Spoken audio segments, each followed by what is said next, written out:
पुनः स्वागत करता हूं मेरे YouTube चैनल पे जिसका नाम है वैदिक प्राकृतिक जीवन। कुछ नए लोगों के साथ ये मेरी पहली मुलाकात है। बाकी लोगों के साथ हम आपस में प्रायः मिलते रहे हैं। मेरी आपसे ये जो मुलाकात वर्तमान में हो रही है, इसमें मेरे और आपके द्वारा एक नवीन निर्माण का बीज बोया जाने वाला है। हमारी आपसे इस मुलाकात के बाद कुछ लोगों से या फिर सभी से हो सकता है, संभव है कि दोबारा मुलाकात होगी, तो कुछ नए लोगों से पहली बार मुलाकात होगी और हमारी आपसी बातचीत हम लोगों को अपना अपना मकसद ढूंढने में सहायक होगी। उद्देश्य, जीवन का मकसद हर एक के भीतर छुपा हुआ होता है। कुछ को उसको खोजना पड़ता है तो कुछ को स्वतः मिल जाता है। उसे खोजने के लिए संयम की आवश्यकता होती है। मित्रों, जिनको मिल जाता है उन लोगों में एक अजीब सी ऊर्जा और जोश देखने को मिलता है। यही ऊर्जा उन्हें प्रातः उठने में, संतुलित व्यायाम करने में, संतुलित भोजन ग्रहण करके जीवन को संयम के दिशा में ले जाता है और वे संतुष्ट और आनंददायक जीवन जीते हैं। जीवन जीने का तरीका प्रभावशाली और आनंददायी होना चाहिए। यह तभी होता है जब हमारा शरीर बीमारियों से दूर रहे, बीमारियों से मुक्त रहे। हमारा शरीर पंच महाभूतों से निर्मित है। जल निर्मलता प्रदान करता है। वायु और प्रकाश स्नान से शरीर गर्म रहता है, ठंडक नहीं मालूम होती। वायु और प्रकाश स्नान से किसी भी हालत में कोई नुकसान होने की संभावना नहीं होती है। मिट्टी में जितने भी पोषक तत्व पाए जाते हैं वह हमारे भोज्य पदार्थों के माध्यम से हमारे शरीर में स्वतः ही आ जाते हैं। मानव के जीवन के अंदर उसका रहस्य छिपा हुआ है। उसकी सारी उन्नति, उसकी बौद्धिक चेतना, उसका ज्ञान, सब चीज इस शरीर के अंदर है। जल की ऊर्जा, वायु की ऊर्जा, मिट्टी की ऊर्जा, आकाश की ऊर्जा और अंतरिक्ष की ऊर्जा, इसमें जितनी ही शुद्धता होगी शरीर में उतने ही कम से कम रोग होंगे। मानसिक स्वास्थ्य उतना ही अच्छा होगा। मानसिक पटल हमारा जितना ही उर्वरा शक्ति युक्त होता है, शारीरिक क्षमता उतनी ही बढ़ती जाती है कि जो हम मिट्टी में से पोषक तत्वों को ग्रहण करते हैं, उन उत्पादों की गुणवत्ता जितनी ही उच्च होगी, जितनी ही श्रेष्ठ होगी, हमारे शरीर के भीतर जाके उनका प्रोसेस भी उतना ही अच्छा होगा, उनका आउटपुट भी उतना ही बढ़िया मिलेगा। आकाश की निर्मलता हमारे शरीर के अंदर के जो आकाश तत्व है उसके ऊपर अपना विशेष प्रभाव छोड़ता है।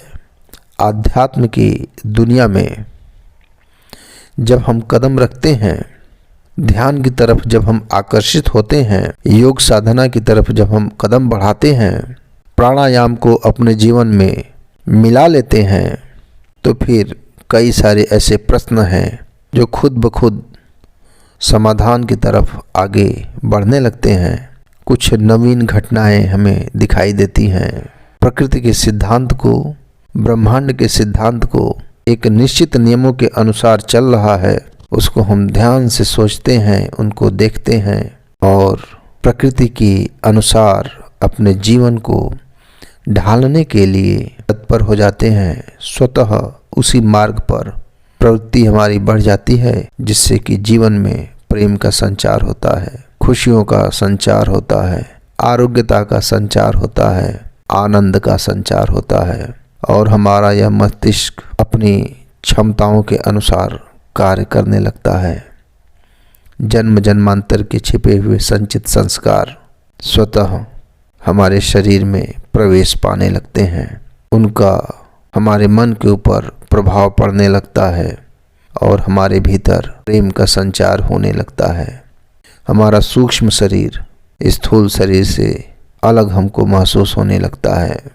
जब मैं कहता हूँ कि योग करो, जब मैं कहता हूँ कि मंत्र साधना करो, जब मैं कहता हूँ कि आसन किया करो, जब मैं कहता हूँ ध्यान किया करो, तो कई ऐसे मूर्ख हैं जो सवाल पूछते हैं, इससे क्या लाभ है, इससे क्या फ़ायदा होने वाला है। अब उन मूर्खों को कौन समझाए कि अनंत जन्मों के बाद यह जो तुम्हें मानव जन्म मिला है, इसके उद्देश्य की पूर्ति के लिए तो तुम कुछ भी नहीं कर रहे हो। नियति ने तुम्हारे लिए क्या व्यवस्था बनाया है उसके बारे में सोचने का तुम्हारे पास बिल्कुल ही अवसर नहीं है, और ऐसी चीज़ों को बार बार पूछते हो जिसमें तुम्हारा क्षणिक मात्र का लाभ समझ में आता है।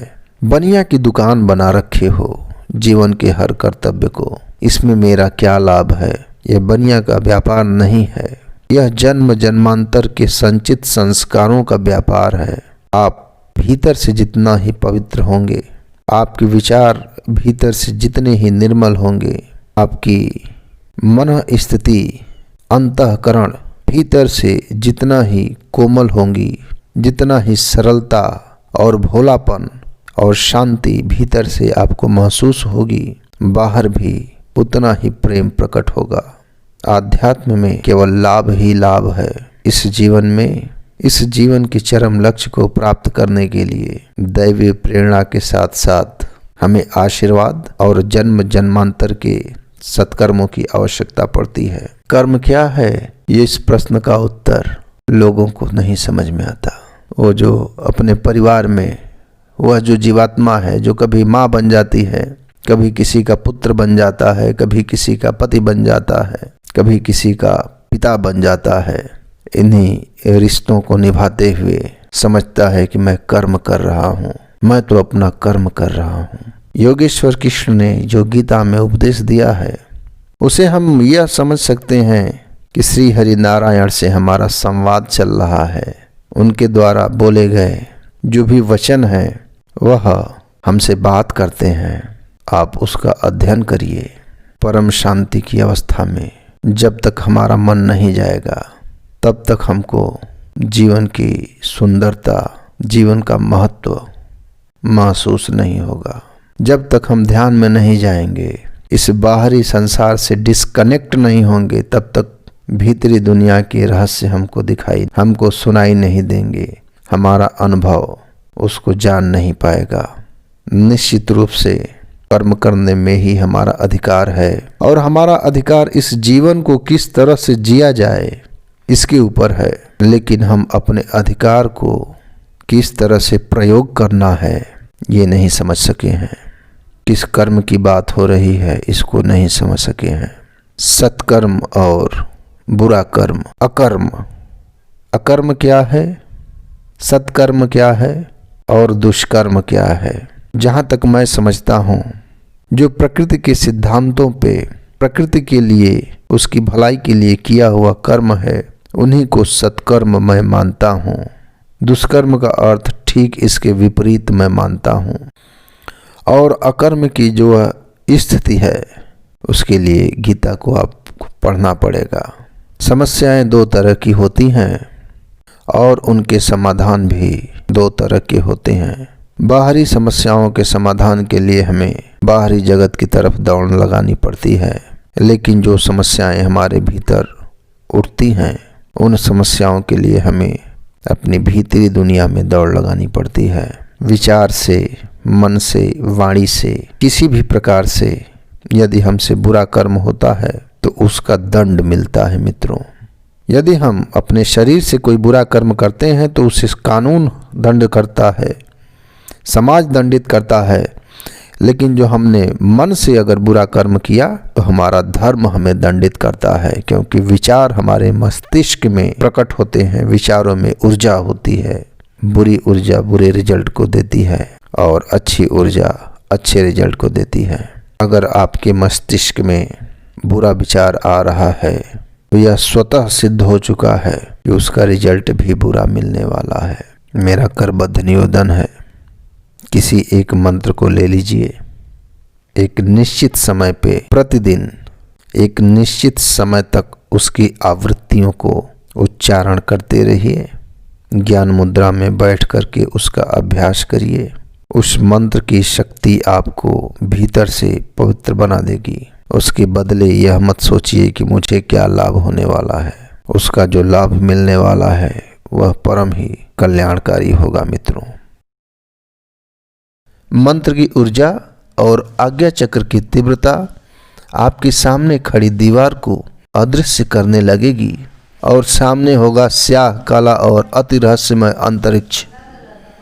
अनगिनत तारे, पिंड, कई बार आपको नई नई रचनाएं, चमकती हुई सुनहरी रेखाओं से बनी हुई आकृतियां, बादलों के बवंडर, अनंत ऊर्जा समूह, एक के बाद एक आती जाती सुरंग जैसे रास्ते, यह सब आपको वास्तविक लगने लगेंगे, क्योंकि यही सत्य है, यही परम सत्य है, यही है आकाश विचरण।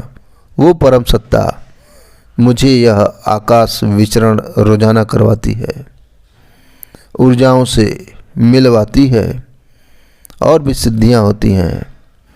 जैसे जैसे आपका ध्यान गहरा होगा वो आपको मिलने लगेंगी। जो मानव है उसको पूरा अधिकार है मोक्ष प्राप्त करने का, जीवन का चरम लक्ष्य, कि वह पंच महाभूतों से निर्मित यह शरीर पंच महाभूतों में मिल जाती है। कोई भी कार्य आपके अंदर जो भावना है अपने लाभ के लिए, अपने कल्याण के लिए, बिना निमित्त के संपन्न नहीं होता है।